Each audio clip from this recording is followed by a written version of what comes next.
Item ಯಾವುದೇ ಇರಲಿ try ಮಾಡಿ ಆಚಿ ಚಿಕನ್ ಮಸಾಲಾ. ಬೆಂಗಳೂರಿಗರೇ, ಇದು ನೀವು ನೋಡ್ಲೇಬೇಕಾದಂತ ಸುದ್ದಿ. ಸ್ವಲ್ಪ ಯಾಮಾರಿದ್ರು ವಾಹನ ಸವಾರರಿಗೆ ಅಪಾಯ, ಕಟ್ಟಿಟ್ಟ ಬುತ್ತಿ.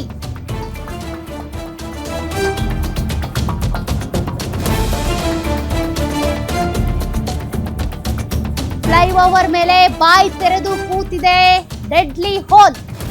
ರಿಚ್ಮಂಡ್ ಸರ್ಕಲ್ ನ ಫ್ಲೈಓವರ್ ಮೇಲೆ ಬೃಹತ್ ಗಾತ್ರದ ಗುಂಡಿ ಇದೆ.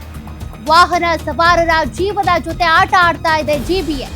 2003ರಲ್ಲಿ ನಿರ್ಮಾಣ ಆದಂತ ಈ ರಿಚ್ಮಂಡ್ ಫ್ಲೈಓವರ್ 6.75 ಮೀಟರ್ ಅಗಲವಿರುವಂತ ರಿಚ್ಮಂಡ್ ಫ್ಲೈಓವರ್ ಇಲ್ಲಿ ಬಾಯಿ ತೆರೆದು ಕೂತಿದೆ ದೊಡ್ಡ ಗುಂಡಿ. ಇದರಿಂದ ಅಪಾಯಕ್ಕೆ ಆಹ್ವಾನ ನೀಡಿದಂತಾಗ್ತಾ ಇದೆ. ಕಳೆದ 1 ವಾರದ ಹಿಂದೆ ನಿರ್ಮಾಣವಾದಂತ ಬೃಹತ್ ಗುಂಡಿಗೆ ಬಿದ್ರೆ ನೇರ ಫ್ಲೈಓವರ್ ನಿಂದ ಕೆಳಗೆ ಬೀಳೋ ಸಾಧ್ಯತೆ ಇದೆ. ಫ್ಲೈಓವರ್ ನ ಚೇಂಬರ್ ಮುಚ್ಚುಳ ಓಪನ್ ನಿಂದಾಗಿ ಗುಂಡಿ ಬಿದ್ದ್ಬಿಟ್ಟಿದೆ. ನೀರು ಹೊರ ಹೋಗೋದಕ್ಕೆ ನಿರ್ಮಾಣ ಮಾಡಿದಂತ ಚೇಂಬರ್ಗಳಿಗೂ ಕಿರಿದಾದ ಫ್ಲೈಓವರ್ ಆದ ಕಾರಣ ಸವಾರರಿಗೆ ಗುಂಡಿ ನರಕ ದರ್ಶನವನ್ನ ಮಾಡೋದ್ರಲ್ಲಿ ಡೌಟೇ ಇಲ್ಲ. ರಾತ್ರಿ ಹೊತ್ತು ಹೆಚ್ಚು ಅಪಾಯ ಸೃಷ್ಟಿಸುವಂತಿದೆ ಈ ಬೃಹತ್ ಗುಂಡಿ.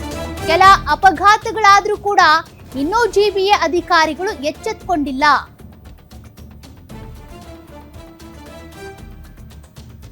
ರಿಚ್ಮಂಡ್ ಸರ್ಕಲ್ ನ ಫ್ಲೈಓವರ್ ನಿಂದಾನೇ ನಮ್ಮ ಪ್ರತಿನಿಧಿ ಸಂಗಮೇಶ್ ಪ್ರತ್ಯಕ್ಷ ವರದಿ ಕೊಟ್ಟಿದ್ದಾರೆ, ನೋಡೋಣ.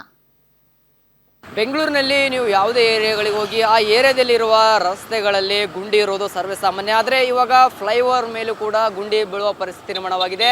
ಸದ್ಯ ನಾನು ರಿಚ್ಮಂಡ್ ಸರ್ಕಲ್ನ ಫ್ಲೈಓವರ್ನ ಮೇಲಿದ್ದೇನೆ. ಇಲ್ಲಿ ಚೇಂಬರ್ ಅನ್ನು ನಿರ್ಮಾಣ ಮಾಡಿದ್ದಾರೆ, ನೀರಿನ ಸುಗಮವಾಗಿ ಹೋಗ್ಲಿಕ್ಕೆ. ಆದರೆ ಚೇಂಬರ್ ಇವಾಗ ಗುಂಡಿಯಾಗಿ ಪರಿವರ್ತನೆ ಆಗಿದೆ. ತೋರಿಸ್ತಾ ಹೋಗ್ತೀನಿ ದೃಶ್ಯ ಯಾವ ರೀತಿ ಇದೆ ಅಂತ.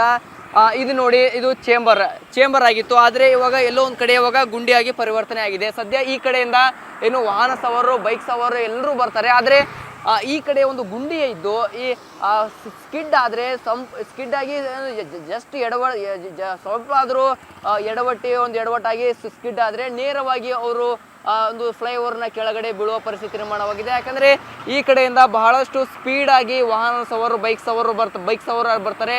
ಪ್ರಮುಖವಾಗಿ ಬೈಕ್ ಸವಾರರು ಒಂದು ಸಂಕಷ್ಟಕ್ಕೆ ಈಡಾಗ್ತಾ ಇದ್ದಾರೆ ಅಂತಲೇ ಹೇಳ್ಬೋದು. ಯಾಕೆಂದರೆ ಇದು ಒಂದು ವಾರಗಳಿಂದ ಅಧಿಕ ಸಮಯದಿಂದ ಇದು ಒಂದು ಗುಂಡಿಯನ್ನು ಬಿದ್ದಿದೆ. ಈ ಗುಂಡಿಯನ್ನು ಬಿದ್ದಿದ್ದಕ್ಕೆ ಸರಿಪಡಿಸೋ ಕೆಲಸವನ್ನು ಮಾಡ್ತಾ ಇಲ್ಲ. ಜೊತೆಗೆ ಇದರ ಪಕ್ಕದಲ್ಲೇ ಮತ್ತೊಂದು ಗುಂಡಿ ಕೂಡ ಬಿದ್ದಿದೆ. ಆದರೆ ಆ ಚೇಂಬರ್ ಆಗಿ ಎರಡೂ ಕೂಡ ಚೇಂಬರ್ ಇವೆ. ಆದರೆ ಇವಾಗ ಗುಂಡಿಯಾಗಿ ಪರಿವರ್ತನೆ ಆಗ್ತಾ ಇದೆ. ಯಾಕೆಂದರೆ ಅದರ ಮೇಲಿರುವ ಡಾಂಬರ್ ಎಲ್ಲ ಕಿತ್ತು ಹೋಗ್ತಾ ಇದೆ. ಹೀಗಾಗಿ ಆ ಜಿಬಿ ಅಧಿಕಾರಿಗಳು ಕೂಡ ಮಾತ್ರ ಏನು ಎಚ್ಚೆತ್ತುಕೊಂಡು ಈ ಗುಂಡಿಯನ್ನು ಸರಿಪಡಿಸುವ ಕೆಲಸವನ್ನು ಮಾಡ್ತಾ ಇಲ್ಲ. ಹೀಗಾಗಿ ಕೆಲವು ಅಪಘಾತಗಳು ಕೂಡ ಆಗಿವೆ. ಆದರೆ ಅಪಘಾತಗಳು ಆದರೂ ಕೂಡ ಎಚ್ಚೆತ್ತುಕೊಂಡಿಲ್ಲ. ಇನ್ನು ಎಷ್ಟು ಅಪಘಾತ ಆಗಬೇಕನ್ನೋ ಕಾಯ್ತಾ ಇದ್ದಾರೆ ಅಂತನೋ ಗೊತ್ತಾಗ್ತಾ ಇಲ್ಲ. ಆದಷ್ಟು ಬೇಗ ಈ ಗುಂಡಿ ಏನು ಬಿದ್ದಿದೆ ಚೇಂಬರ್ ಆಗಿ ಈಗ ಗುಂಡಿಯನ್ನು ಪರಿವರ್ತನೆ ಆಗಿದೆ. ಗುಂಡಿಗೆ ಆದಷ್ಟು ಬೇಗ ಸರಿಪಡಿಸುವ ಕೆಲಸವನ್ನ ಮಾಡ್ತಾರಾ ಅಥವಾ ಇದೇ ರೀತಿ ಮುಂದುವರಿಯುತ್ತಾ ಅನ್ನೋದನ್ನ ಕಾದು ನೋಡಬೇಕಾಗಿದೆ. ಕ್ಯಾಮರಾ ಪರ್ಸನ್ ರವಿ ಜೊತೆ ಸಂಗಮೇಶ್ ಮಿತ್ರೆ, ಗ್ಯಾರಂಟಿ ನ್ಯೂಸ್, ಬೆಂಗಳೂರು.